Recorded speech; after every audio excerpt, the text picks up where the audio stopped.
Welcome to Lumen Village.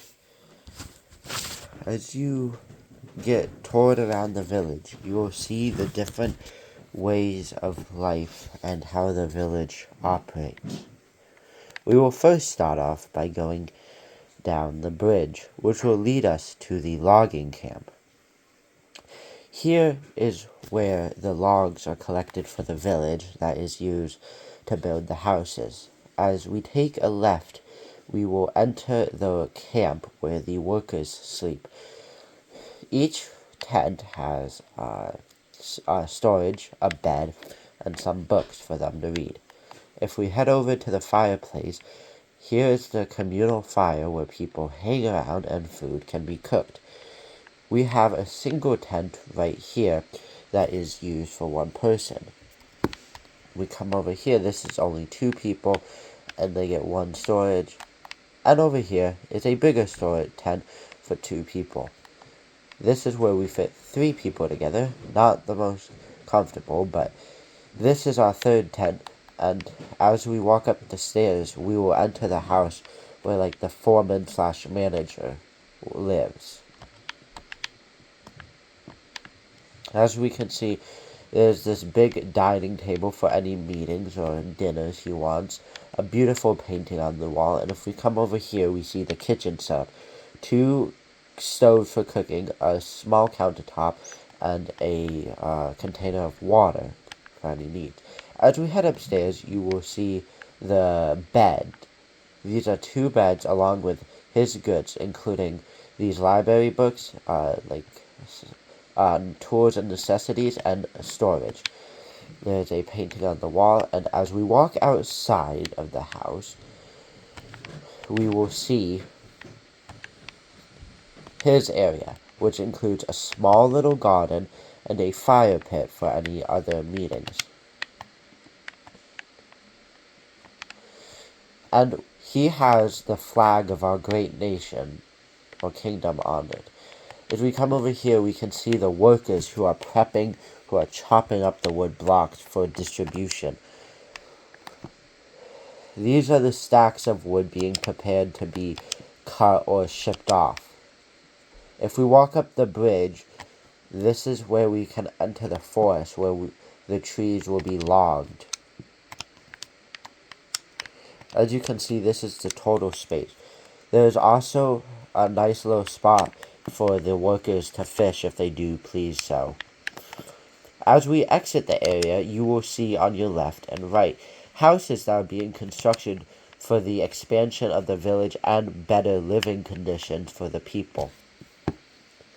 We will now cross the bridge into our main area. This is where the main village will take place.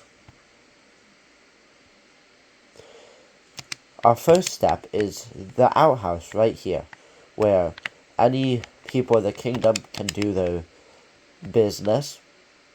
And if we walk here, we will see the regenerative farm, as it's called. This is a farm that we do not use. It's only used for different planting seasons so that ground can regenerate. And if we walk over here, we can see the spring farm, which includes your spring crops, like any of the fresher crops. Here are the winter crops, which usually consist of wheat or barley.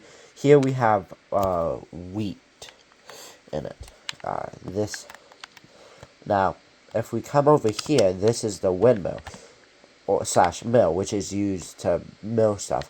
Here you can see where the shaft comes down and spins the things to be grind. We come up here and we enter the main area. This is where the spinning shaft converts into the pole that spins down there. If we walk out onto this balcony, we can see the windmill right here and look at the village. Now, if we take a look, this is the windmill. So as the wind blows, it will spin it, which will then spin that shaft and turn it. Now, right now, you're getting an aerial view of the barn where we keep the animals. As we enter, you will see many animals that were kept during the period. These are mules which could be used for agricultural needs or on the farm. Now I come over here and you can see the cows, which would be used for food, and chickens, where we can use their eggs for. They're nice and happy. There's little stuff up the bottom, but as we walk out these doors, we can see where the sheep are kept, which could be used for clothing if we gathered the wool, and the pigs. Some hay bales, and a small little farm. As we exit that, we will come upon this building, which is the library. As you open it, you walk in, and you can take up this little ladder to the top. There is a little space for reading or communal gathering for talking about anything you would in a medieval village. As we leave the village, upon us is a local farm stand where there would be someone selling the crops and produce to the villagers for money or trading goods. As we enter here, we can see the church. Now, the church is made of wood, which might not have been the commonest building material for the time, but was used in churches that were resonated in Scandinavia and in towns that might not have had as much access to stone. And wooden churches were still common among some parts of Europe and was used as a building material. This is the priest who would give the sermon. Some stained glass windows for looks. As we come out, so this is the beautiful church. Here's an aerial view.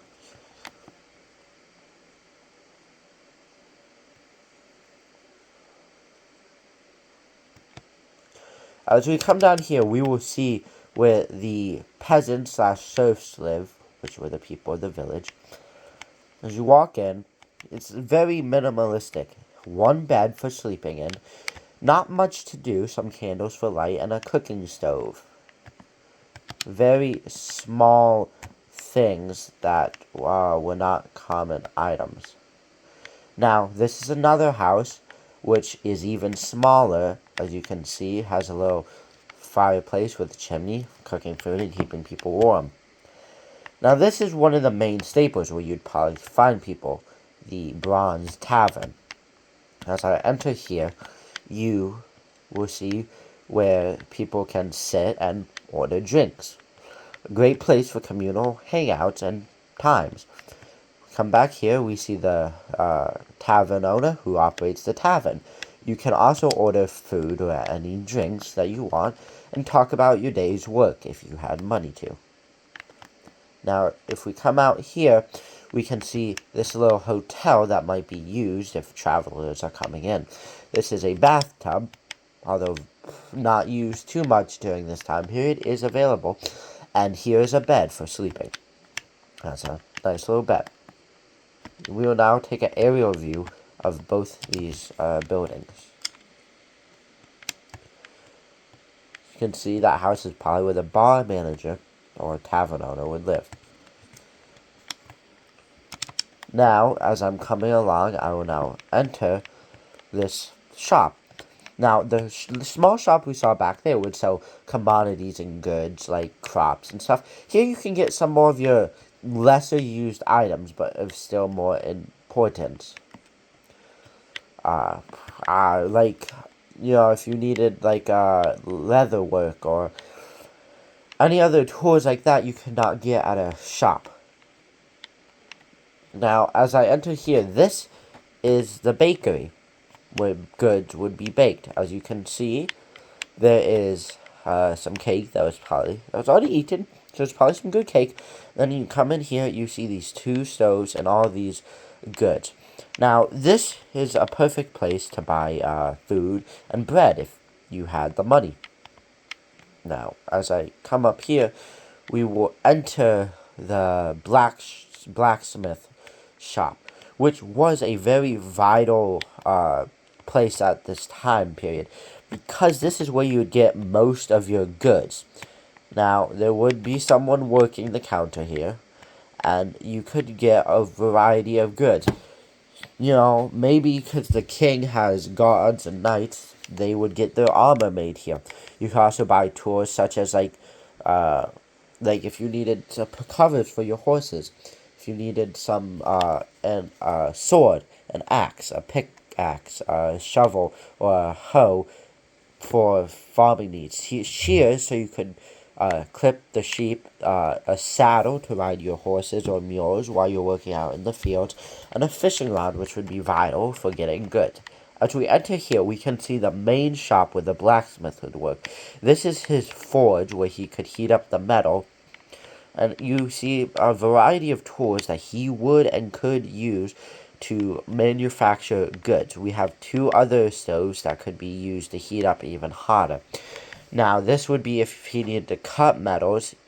You can see an anvil here where he would hammer the metals and shape them and then dip them into water or like other substances like stuff like that, and he could build many things for this village. Because, to be honest, the blacksmith was probably one of the most important things, because that was where you would get all your goods. Now, as we come up here, we will enter this house, which would show someone who might be a little more well-off, considering they have a bigger house, their own upstairs. We go down, and not much, a little seating arrangement, and again, a stove for cooking, which was very vital. Now, as we come up this path, we enter the manor.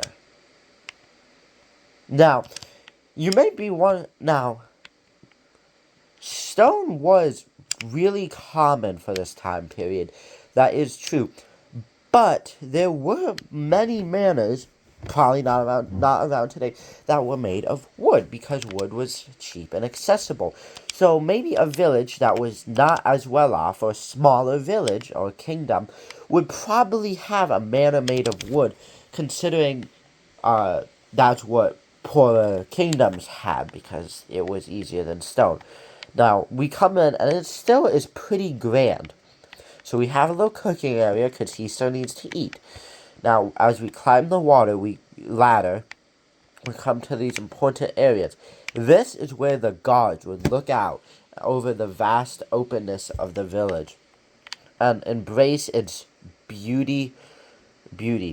Now, not much you could do up here, but you would protect the manor in case any danger were to arise. Now, as we enter here, this is a big dining table that, well, he would have grand meetings with, maybe invite people from other kingdoms and talk business. Again, you have this nice little fireplace to keep you warm, especially when it is cold. Some seats for sitting, looking out on your village. And again, we see another tower here to look out on the kingdom, too. Always good. Now, bookshelves, because we do need a fairly well-educated lord to be powering our beautiful kingdom. Not much up here, but his bed for his sleeping quarters. Not much you could do in the upstairs. Now, that is pretty much it for our village. As we go up, we will see an aerial view of how expansive the village is. Now, this is a beautiful kingdom that was built on power.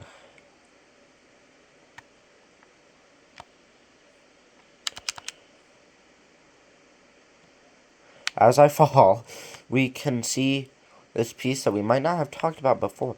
But this is the town center, a beautiful flowing fountain. And as you can see, if they, we have some houses on the way, like I said. Beautiful logging village that provides our beautiful kingdom with most of the supplies it needs. As you can see, it consists of wood. Now, this river here does actually connect. Okay, it could connect to a river that takes you out to ocean. Right now, we do not have that, but we do have this beautiful kingdom, and that is the kingdom of Yeah. Of Foreman, which actually means river in Latin. Pretty interesting. I hope you enjoyed our tour of our beautiful village.